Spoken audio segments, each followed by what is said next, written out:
we're going to go over a few different points rather than recutting the Unicron Trilogy review episode. So we're just going to go over this real quick. And there's not going to be any video. I'm just going to bring out a few points, and I'm going to see what you guys think. If you feel like it, you can say, leave your comments down below. First thing is, in Armada, the plot where they're chasing the minicons because the minicons give them new abilities. Excellent reboot, excellent idea at the time, especially to reach out to the new generation then. And I think it really came off well, considering that, in essence, minicons are pieces of Unicron, so they're using Unicron tech to upgrade themselves. Excellent how that was played out.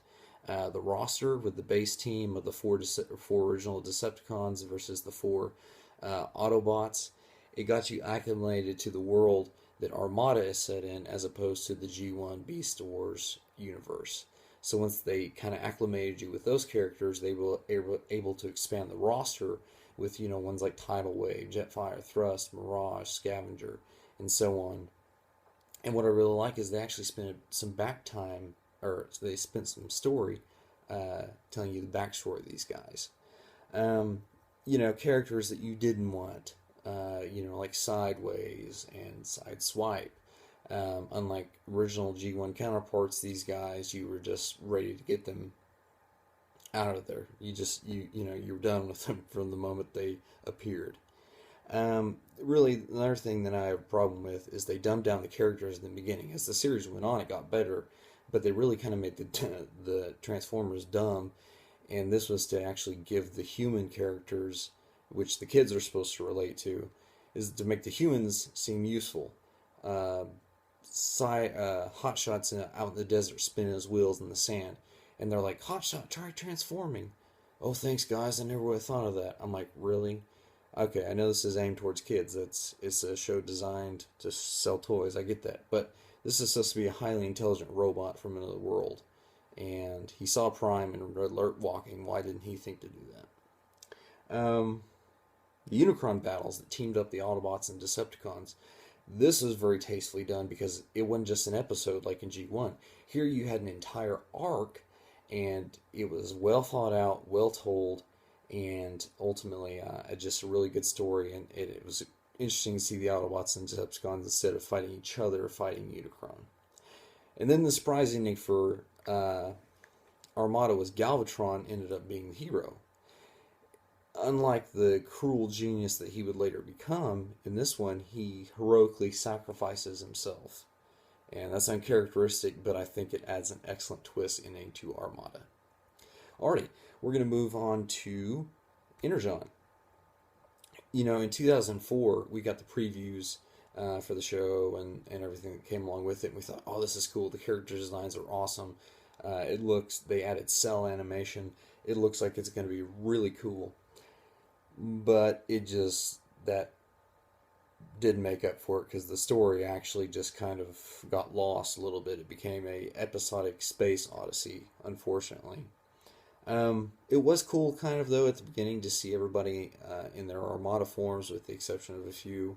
It felt a sense of continuity, and everybody was at peace. Well, the action started, and that peace that they had established at the end of Armada was now shattered. The roster with the base set, Fatimus Prime, I wasn't a fan of his design. He basically was a Megazord. And, characters like Alpha Q and Ironhide, nobody really liked them. They were more annoying than anything, and they just kept recurring, and you're just like, okay, I'm done with that. But, Jetfire and Kicker and Scorponok, they were decent. Megatron in this series is portrayed as a cruel genius, which, to be honest, is actually very fair. You had the Scream, who is basically a amnesic assassin that Megatron turns into a lapdog, which actually that makes a lot of sense, because if you remember in Armada, the decisions he made would actually lend itself to Megatron doing what he did to Starscream in the series, mind-wiping him into a loyal slave. Character combos, some of them were ridiculous. The combined forms just didn't even look cool, as opposed to the ones that were in Armada. so you can kind of see where it's losing a little bit there. The Omnicons that had never been seen before, but yet were, again, just designed to sell those toys. They just kind of appeared out of nowhere, but they actually made sense to the story.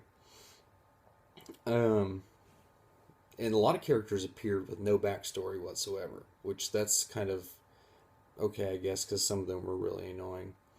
Um, the unnecessary and ridiculous upgrades to the Decepticons, again, to sell toys. Mirage and Snowcat and Demolisher, that was a terrible turn taking those guys there. Um, let's see here. Primus, they explained he'd been discovered, but by the time that the story picks up, you know, he's just kind of been hanging around as hey, go and do this, you guys should do that. And it was just like, this is your creator, you should have more reverence and awe for him.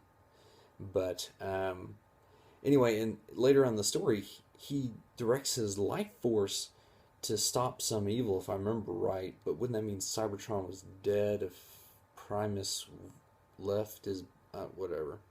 And the second half of the series, sadly, was just Galvatron.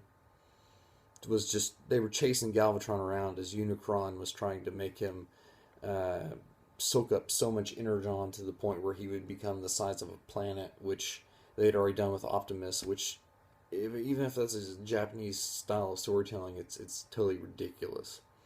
So basically, the second half of the series was just Galvatron chasing Unicron around in his psyche.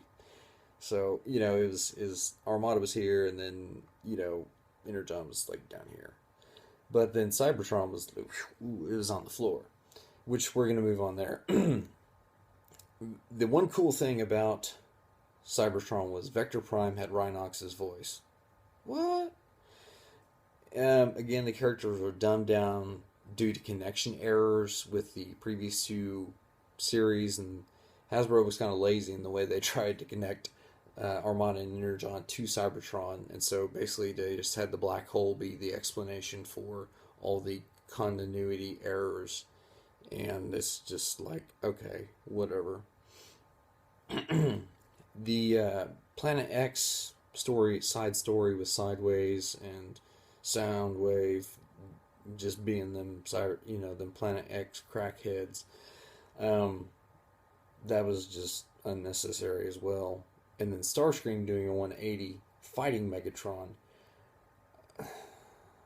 Okay, that doesn't make any sense either, but whatever, just go with it. And then him getting big enough to fight Primus, who is supposed to be dead, right? Yeah, Starscream becoming the size of a planet like Megatron and Optimus did. Okay, I know it's designed to be sold to 4-year-olds, but for those of us that like watching Transformers, regardless of our age, that is just dumb. Whatever. It was a terrible series. And then Galvatron beating up Metroplex by stealing his axe after Metroplex, who's 30 stories tall, comes down with his buzzsaw hammer, and Galvatron's just like, ping, and stops it with his finger, and then beats up Metroplex. I'm like, oh, goodness sakes, guys, come on. And then this whole deal with the Cyber Planet keys. I'm sorry.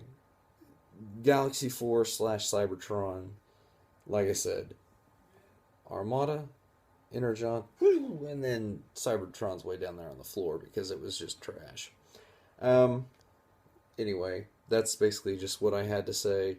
And this is the updated review for the Unicron trilogy. If you like it, I respect that, but personally, I don't. The only part I liked was Armada and part of Energon. So anyway, until next time, guys, stay tuned for more recuts.